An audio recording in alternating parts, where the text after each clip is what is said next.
Hi everybody, welcome back to my next video. So today's video is going to be talking about hyper farming and hypermaxing, basically a way where everyone in the clan has all the resources that they need and you guys don't really need to farm tiles and risk getting tile hit by other people in the kingdom that don't want peace. So first I want to show you on my account that what I've done. So as you can see, I have all farms. I have one stone quarry, one max farm, one stone quarry, one lumber mill, one mine. But everything else is farms. Of course, they're not all maxed out yet because that's the last thing I'm going to be bothering with. But they all produce quite a bit, and even with even with a pretty large army, if you're all farms, you're going to make a lot of food. So just to show you guys where I'm at with that, you can see production per hour right now is over 5 million, and I can hold just over 11 million. So that means that pretty much every 2 hours I have to hop on and transfer all of my food to the bank. That way I continuously produce it. And basically what will happen is all the bank will have just an abundance of food from this ridiculous amount of production. Of course, I won't produce much of anything else. So I don't make lumber, and I don't make iron, I don't make stone. Everyone's going to be making silver because that comes from the other side off the manors. Um, but yeah, I only make food. So you might be wondering how it is that I have lumber. Well, that's because there's somebody else in the clan that has done the same thing that I'm doing, only with lumber mills. So their whole side of their village here will be all lumber mills. They'll only have one farm instead of all the farms. So whenever they hop on, they transfer all their lumber to the bank, and then we have somebody else doing it with iron and somebody else with stone. And as long as you have a few people doing that with each resource in your clan, there's enough to go around for everybody. Really, the key is that you don't allow your production to stop. You have to hop on, often enough to transfer all your stuff away. Otherwise, your hypermaxing village won't produce, enough resources. It'll stop. So that's kind of how hypermaxing works. And if you do that right, even just a few members of your clan are doing this. When we started it in our clan, there was only like 4 or 5 of us that were even doing it, and we ended up, you know, producing way more than we needed. Now we have almost the whole clan doing it, and we have a few different banks that are all collecting. It's super important that you're going to be shielded if you're going to store this much resources.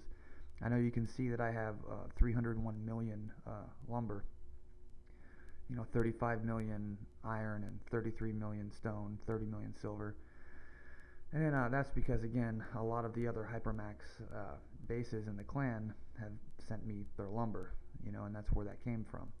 A little bit comes from tiles, but that's only because there's an event right now.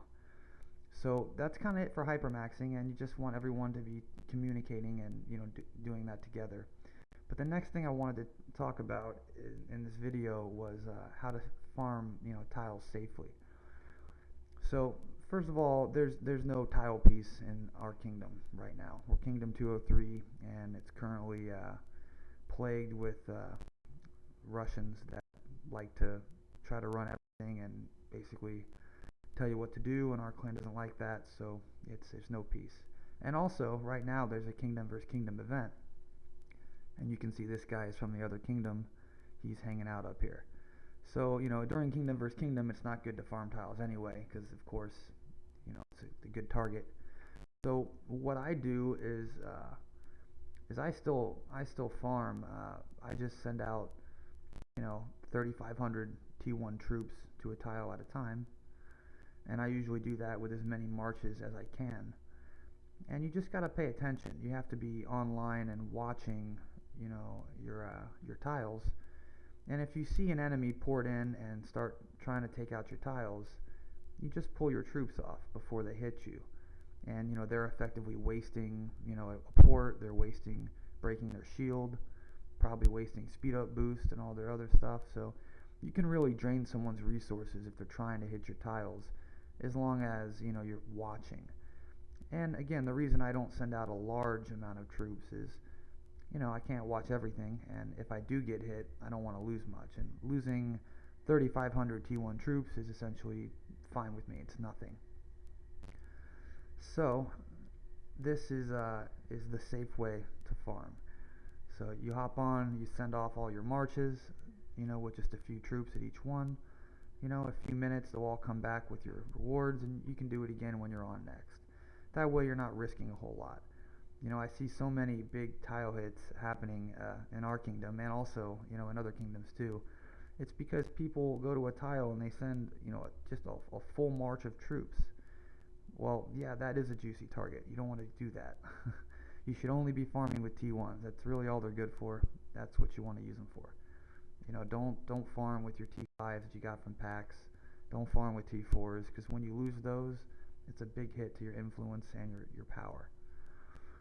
So that's basically it for this video. I just wanted to talk about the hypermaxing system, as well as a safe way to be farming.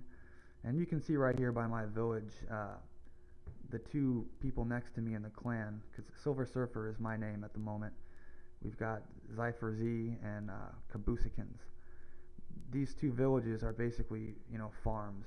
One of them is hypermaxing lumber, and the other stone. So they pretty much hop on as often as they can and ship their resources over to me. That's why we're so close. And they're shielded pretty much all the time. And really, you should be shielded all the time too. And I'll talk more about how to manage your shields and that stuff in the next video. So anyway, I hope you liked the video. I hope it helped with what hypermaxing means. Basically using your space to use all of one resource as best you can. And this also allows you to, I wanted to talk about this too, it allows you to build a set on your hero of armor that, works with your one resource. So you can see mine, I use this helmet. It has 360% to your food. Armor, Heathen's armor, same thing, food 330%. Because food is all I'm caring about for resources, that's all I have to focus on for my gear. This is an awesome amulet, 300% to your food. I have two of those. These are invader boots, but same thing. They produce food. Also heroes experience, which is very good. And then this isn't the best weapon for food, but it's enough. And having the hero set, your full armor decked out for your resource, will help just a ton. So that it makes it much easier to decide what armor you want. If you're only producing one resource, that's pretty much what you're going to focus on first.